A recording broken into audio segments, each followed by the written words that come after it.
Hi friends, welcome to my channel. இன்றைக்கி வீடியோவில் பார்த்தீங்கன்னா ஒன் பாட் ரைஸ் ரெசிபி தான் செய்ய போகிறோம். மதிய லஞ்சுக்கு என்ன செய்யறதுன்னு யோசிக்கிறதுக்கு ஒரு வேளை இந்த மாதிரி செஞ்சு பாருங்கள். ரொம்பவே டேஸ்ட்டாக இருக்கும். இதுக்கு தக்காளியோ காய்கறிகள் எதுவுமே தேவையில்லை. ஆனால் ரொம்ப ரொம்ப சூப்பராக இருக்கும். வாங்க எப்படி செய்யணும்னு பார்க்கலாம். வீடியோக்கு போகிறதுக்கு முன்னாடி நம்ம சேனலை புதுசாக பார்க்குறவங்க மறக்காமல் சப்ஸ்கிரைப் பண்ணிடுங்க. கூடவே பெல் பட்டனையும் கிளிக் பண்ணிடுங்க. நம்ம அரிசியை எந்த அரிசி எடுத்துக்கிறீங்களோ அதை அரை மணி நேரம் ஊற வச்சுக்கோங்க. நான் ஊற வச்சுட்டேன். அதை வீடியோவில் காட்டல. ஒரு குக்கர் அடுப்பில் வச்சுட்டு 4 டீஸ்பூன் ஆயில் சேர்த்துக்கோங்க. அரை டீஸ்பூன் போல் கடுகு சேர்த்துக்கோங்க. கடுகு பொரிஞ்ச பிறகு அரை டீஸ்பூன் போல் உளுந்து சேர்த்துக்கலாம். கூடவே அரை டீஸ்பூன் போல் கடலைப்பருப்பு சேர்த்துக்கோங்க. நீங்கள் விருப்பப்பட்டால் இதில் நிலக்கடலை கூட சேர்த்துக்கலாம். நான் இன்றைக்கி இந்த 2 பருப்பு தான் சேர்த்துருக்கேன். கூடவே பார்த்திங்கன்னா 10 பல் பூண்டு சேர்த்துக்கோங்க. கூடவே ஒரு கொத்து கருவேப்பிலை. இந்த பூண்டு கருவேப்பிலையெல்லாம் எண்ணெயிலேயே நல்லா பொரிஞ்சு வரணும். எண்ணெயில் இது வதங்கும் போதே பார்த்திங்கன்னா மனம் ரொம்ப சூப்பராக இருக்கும். இது கூட பார்த்திங்கன்னா ஒரு 10-15 போல் சின்ன வெங்காயம் சேர்த்துக்கிறேன். கூடவே ஒரே ஒரு பெரிய வெங்காயத்தை இது போல் நீளவாக்கில் கட் பண்ணியிருக்கிறேன். அதையும் சேர்த்துக்கலாம். வெங்காயமெல்லாம் நல்லா வதங்கி வரட்டும். இந்த எண்ணெயிலேயே கொஞ்சம் நல்லா வதங்கி வரட்டும். நம்ம காய்கறி இல்லாத நேரத்தில் இது போல் நீங்கள் ஒரு நேரம் லஞ்சுக்கோ இல்லை நைட் டின்னருக்கோ செஞ்சு பாருங்கள். சுட சுட சாப்பிடும்போது ரொம்பவே டேஸ்ட்டாக இருக்கும். இது கூட பார்த்திங்கன்னா காரத்துக்கு நான் 3 பச்சை மிளகாயை 2ஆக மட்டும் கட் பண்ணி சேர்த்துருக்குறேன். இது போல் சேர்த்துக்கோங்க. கூடவே காஞ்ச மிளகா 2 கிள்ளி சேர்த்துக்கலாம். சேர்த்துட்டு நல்லா வறுத்து விட்டுடலாம். அடுப்பு மீடியம் ஃப்ளேம்லேயே இருக்கட்டும். இந்த ரெசிபிக்கு 1/4 மூடி தேங்காய் வேணும். தேங்காய் நீங்கள் பல்லு பல்லாக கீறிட்டாலும் சரி, இல்லை துருவி எடுத்துக்கோங்க. இப்போ அதுக்கு தேங்காய் பால் ரெடி பண்ணிடலாம்.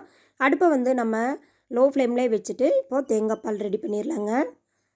நான் 1 கப் அளவுக்கு துருவின தேங்காய் எடுத்துருக்கிறேன். எனக்கு 1 கப் அளவுக்கு தான் தேங்காய் பால் தேவைப்படுது. அதனால் 1 கப் தேங்காய் எடுத்துகிட்டு 1 கப் தண்ணி ஊற்றி அரைச்சிங்கன்னா 1 கப் தேங்காய் பால் உங்களுக்கு கிடைக்கும். நான் எடுத்துருக்கிற அளவு பார்த்திங்கன்னா 1/4 கிலோ அரிசி எடுத்துருக்கிறேன். அதுக்கு இந்த அளவுகளில் செஞ்சிங்கன்னா சரியாக இருக்கும். பாருங்கள், நல்லா வதங்கி வந்துடுச்சு. இந்த ஸ்டேஜில் இனி நம்ம கொஞ்சமாக மசாலா பொருட்கள் சேர்த்துக்குவோம். 1/4 டீஸ்பூன் போல் மஞ்சள் தூள் சேர்த்துக்கலாம். 1 டீஸ்பூன் அளவுக்கு குழம்பு மிளகாய் தூள் சேர்த்துக்கிறேங்க.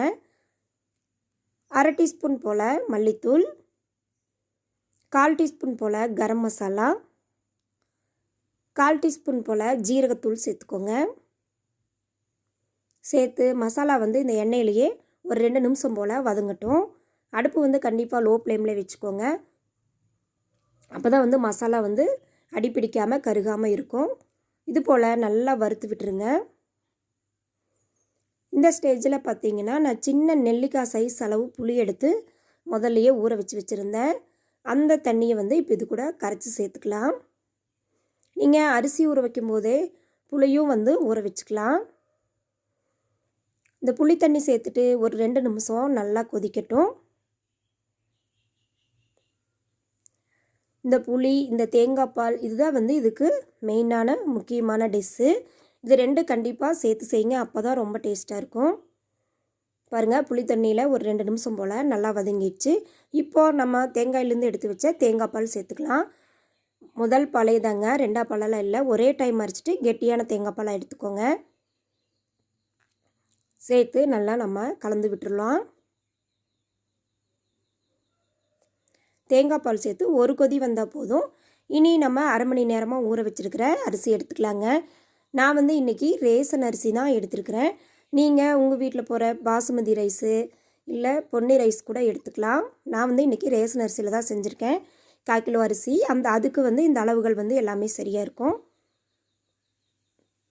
அரிசியை சேர்த்துட்டு நம்ம ஒரு நிமிஷம் போல் இந்த மசாலாலேயே கொதிக்கட்டும். அதுக்கப்புறம் நம்ம தண்ணி சேர்த்துக்கலாங்க. ஏன்னா இந்த மசாலா அப்போ தான் ரைஸில் நல்லா பிடிச்சி வரும்.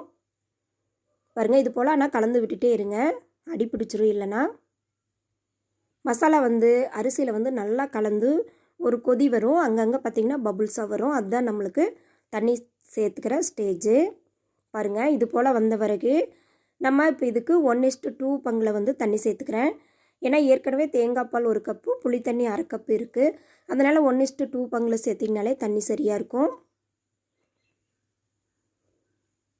ரேஷன் அரிசினால் இப்படி நீங்கள் வந்து பொன்னி ரைஸ் எடுத்தீங்கன்னா உங்களுக்கு தண்ணி அளவு எவ்வளோ வேணுமோ அவ்வளோ கரெக்ட் பண்ணி வச்சுக்கோங்க. ஒரு 2 டேபிள் ஸ்பூன் போல் கல் உப்பு சேர்த்துக்கிறேன். கூட பார்த்திங்கன்னா கொஞ்சம் மல்லி இலை சேர்த்துக்கலாம். சேர்த்து ஒரு முறை கலந்துட்டு குக்கரை மூடி போட்டு நான் வந்து ஒரு 3 விசில் விடுறேன். உங்கள் வீட்டு அரிசி எப்படியோ அதுக்கு தகுந்த மாதிரி நீங்கள் விசில் சேர்த்துக்கோங்க. தண்ணி பார்த்திங்கன்னா பொன்னி ரைஸாக இருந்தால் நீங்கள் 1:1.25 அளவுக்கு தண்ணி சேர்த்திங்கன்னா சரியாக இருக்கும். ஏன்னா நம்ம 1 கப் தேங்காய் பால் 1/2 கப் புளி சேர்த்துருக்குறோம். அதனால் அதுக்கு தகுந்த மாதிரி பொன்னி ரைஸ்க்கு சேர்த்துக்கோங்க. ஒரு 3 விசில் விட்டு இறக்குனிங்கன்னா அருமையான டேஸ்டியான 1 பாட் ரைஸ் ரெடி. ரொம்பவே டேஸ்ட்டாக இருக்கும். இந்த தேங்காய் பால் மணத்துக்கு இந்த சாதத்துக்கும் ரொம்ப ரொம்ப டேஸ்ட்டாக இருந்துச்சு. பாருங்க விசிலெல்லாம் போயிடுச்சு. ஒரு முறை நல்லா கலந்து விட்டுருவோம். விட்டுட்டு கொஞ்சமாக மல்லி இலை தூவிக்கிட்டு நம்ம கலந்து விட்டு பரிமாற வேண்டியது தான். ரொம்ப டேஸ்ட்டாக இருக்கும். தேங்காய் பால் சேர்த்து செய்யும்போது சாதம் வந்து ரொம்பவே டேஸ்ட்டாக இருந்துச்சு. ட்ரை பண்ணி பாருங்கள். இந்த வீடியோ பிடிச்சிருந்தா சேனலை மறக்காமல் சப்ஸ்கிரைப் பண்ணிடுங்க. லைக் பண்ணுங்கள், ஷேர் பண்ணுங்கள், கமெண்ட் பண்ணுங்கள். மறக்காமல் ரெசிபி ட்ரை பண்ணி பாருங்கள். தேங்க்யூ ஃபார் வாட்சிங்.